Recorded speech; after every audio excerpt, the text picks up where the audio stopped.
to sit right in front. We're doing 3 total. Okay. Coffee's hiding, so because that's unprofessional.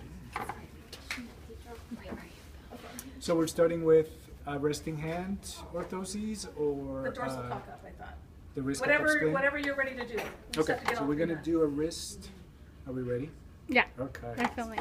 So we're gonna do a wrist cock-up orthoses, and we're gonna use Becca's right hand. Becca, what I'm gonna have you do, since you're able, is to move your chair a little bit more to your left. And no, just facing me, but scoot to your left a little bit. There you go. Sorry. Because one of the things is we're going to start with creating a pattern, just so you know what we're doing. This is the surface, piece of paper or napkin that you're going to use for creating the pattern for that orthoses, and you have your patient hand, forearm, everything that you need, right? You're going to need a pen. The one thing that I want to create awareness is when you're doing your pattern, you want to look at the alignment that happens for that person at the wrist level.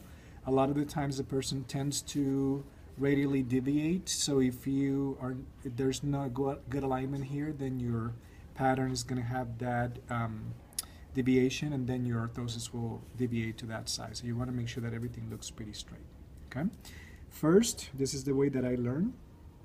You just do, we'll draw a pattern of the hand, and the thumb is one of the important ones that you will do. Then you go around the fingers and around the forearm, okay? The person will not move their arm yet. What you're gonna do, like we discussed it yesterday in class, you're gonna have your pen angle at a more or less 45-degree angle, so you get that, the material you're gonna need for that forearm on that side and on the radial side, okay? And then that material is going to go, because it's going to stabilize the wrist, so it's going to go all the way up to the hand. But the fingers can be free of for movement, so you're going to put a mark on your distal palmar crease on the ulnar side, which will be just below that MP joint, and on the radial side, which will be right next to that second MP joint, okay? And then you're going to kind of mark where that thumb is on the paper, and then you can remove, okay? When you get to this point, what all you're going to do is kind of connect those points there, and this is going to be in an angle, right, because it's not a straight line on that palmar crease, and then you're going to come down here, okay? And right around here you'll have for your thumb. So right there you have your pattern. You're going to cut your pattern. It's a brand new scissors, so it's kind of fun. I've never had this privilege. Never had brand new scissors. At least in the clinic. Fingers away. The reason for why I like the paper pattern is it allows you to save material. So if you have work in a clinic that has a budget, this is going to be helpful. And then you're going to kind of cut that thumb there, and you're always going to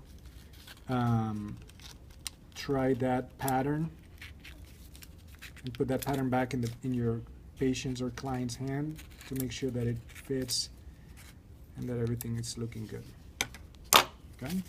I'm going to have my patient here, my client. I'm going to put the pattern back on. Open it up a little bit, and more or less it will tell me if I need a little bit more material in any space. So right here on this side, I think we have enough material on the radial side to go with. And on the ulnar side, I think we're doing well also.